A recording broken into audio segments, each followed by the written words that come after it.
आप सभी को मिथिला स्टोरी चैनल में बहुत स्वागत है।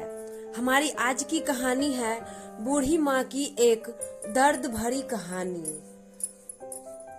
यह कहानी है एक बूढ़ी महिला की जिनका नाम था धीरा।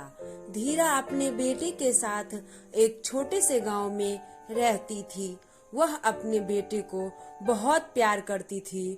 उसकी खुशियों का सबसे बड़ा स्रोत थी धीरा का बेटा बहुत मेहनती था और उसने शहर में एक नौकरी पाई थी।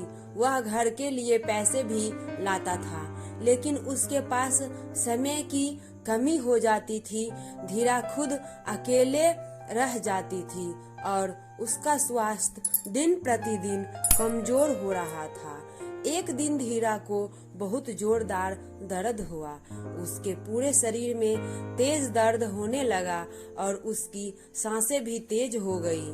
धीरा आपातकालीन स्थिति में थी और उसके बेटे को घर से बाहर होने के कारण वह किसी से भी सहायता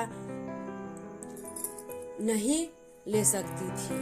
धीरा का दर्द और बेचैनी देखकर गांव के लोग उसकी मदद करने के लिए आए, लेकिन किसी को इसका समाधान नहीं मिला। यहाँ तक कि गांव के वैद्य ने भी इसे नहीं ठीक कर सके। धीरा दिन रात में रोती और धीरा की हालत लगातार बिगड़ती ही जा रही थी। रात भर उसे नींद नहीं आता था और दर्द के चलते उसका दिनचर्या भी प्रभावित हो रहा था।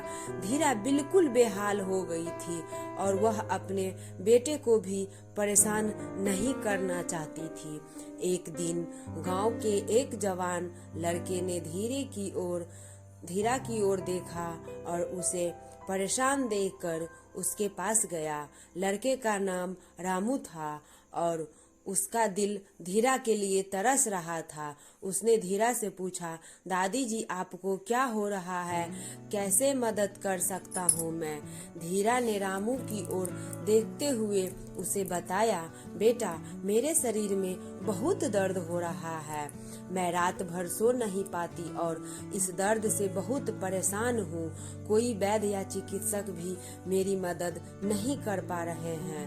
रामू ने धीरा की बात सुनकर दुखी होकर सोचा और फिर बोला, दादी जी मैं आपको शहर के एक अच्छे अस्पताल ले जा सकता हूँ। वहाँ डॉक्टर आपकी देखभाल करेंगे और आपको ठीक करने की कोशिश करेंगे।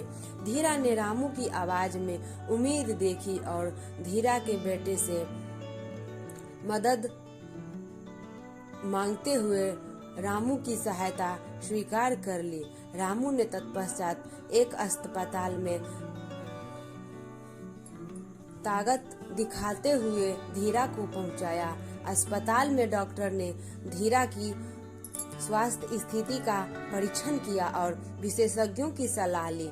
उन्होंने धीरा को कुछ जांचें कराने के लिए कहा और रोगी बने हुए उनका सम्मान किया। रामू ने धीरा के बेटे को भी बुलाया। धीरा की आंखों में आंसू थे क्योंकि वह खुद नहीं सोच सकती थी कि उसे इतना सम्मान मिलेगा। उसे एक सुखद अनुभव हो रहा था जो उसे लंबे समय से नहीं मिला था।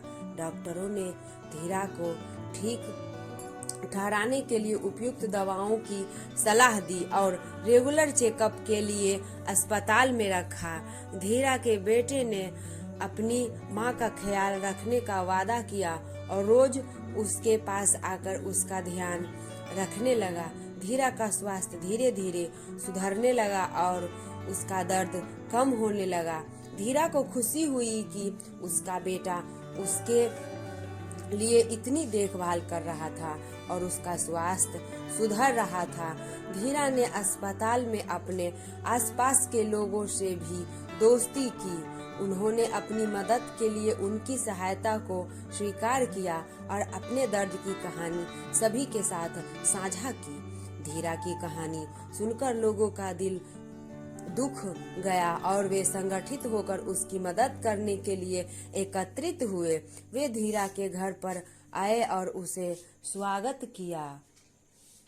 समुदाय के लोगों ने अपने योग्यता अनुसार रोजगार प्रदान किया। उसके लिए खाने पीने की व्यवस्था की और धीरा की देखभाल की। धीरा को यह अनुभव हुआ कि सच्ची मदद और समर्पण की शक्ति इतनी अद्भुत होती है। उसका दर्द न केवल कम हुआ बल्कि उसकी आत्मा में नई ऊर्जा आई और उसने अपने जीवन का नया अध्याय शुरू किया। धीरा और उसके परिवार के लिए यह संघर्ष सहायता की कहानी एक सबक से कम नहीं थी। इसके द्वारा उन्होंने अनुभव किया कि जब एक समुदाय मिलकर सहायता के लिए उठती है तो मुश्किल आसान हो सकती है। इस घटना ने धीरा को विश्वास दिलाया कि जीवन के हर एक कठिनाई से निपटने के लिए सहयोग का आवास वही है जो समाज द्वारा प्रदान किया जाता है। धीरा ने इस अनुभव से एक सच्ची उम्मीद और सकारात्मकता का साथ पाया। वह अपने बेटे के साथ अब गांव में नहीं रही बल्कि समुदाय के बीच अपने नए घर में रहने लगी। वह अपने जीवन को फिर से सशक्त बनाने के लिए समाज के अन्य सदस्यों की मदद करने का निर्णय लिया। धीरा ने गांव के बच्चों के लिए मुफ्त शिक्षा कार्यक्रम चलाना शुरू किया और स्वयं वृद्धों की देखभाल करने में मदद करने लगे। उसने समाज में सभी को जोड़कर सामूहिक सेवा शुरुआत की, जिससे लोगों में जागरूकता और सामाजिकता उत्थान की भावना उत्पन्न होने लगी। धीरा की कहानी उदाहरण स्थापित करती है कि हमारी समाज शास्त्रीय उम्र में बूढ़े माताओं और पिताओं को भी मान्यता देनी चाहिए। उनका योगदान और उनकी अनुभव से भरी जीवन की कहानियां हमें अद्वितीय सीख दे सकती है। धीरा की समाज सेवा ने आसपास के लोगों में एक सामाजिक बदलाव का संकेत दिया। धीरा अब एक समाज सेविका के रूप में प्रसिद्ध हो गई। उसकी सहायता से गांव में शिक्षा का स्तर सुधार हो गया, स्वास्थ्य सुविधाएं बेहतर बनाई गई और वृद्धाश्रमों में उच्च गुणवत्ता की देखभाल हुई। धीरा अपने नए जीवन का आनंद उठा रही थी। समाज में स्थानिकता और महत्व बढ़ गया था। वह न केवल अपने बेटों के लिए एक मार्गदर्शक बनी बल्कि गांव के हर व्यक्ति के लिए भी आदर्श बन गई। उसकी सामर्थ्य और सहानुभूति की कहानी अब गांव के लोगों के दिलों में बस गई थी। धीरा ने यह साबित कर दिया कि उम्र न केवल व्यक्ति के शरीर की स्थिति का प्रतीक है बल्कि उनकी अनुभवों से प्राप्त ज्ञान, समर्पण और दृढ़ता भी है। अगर कहानी अच्छा लगे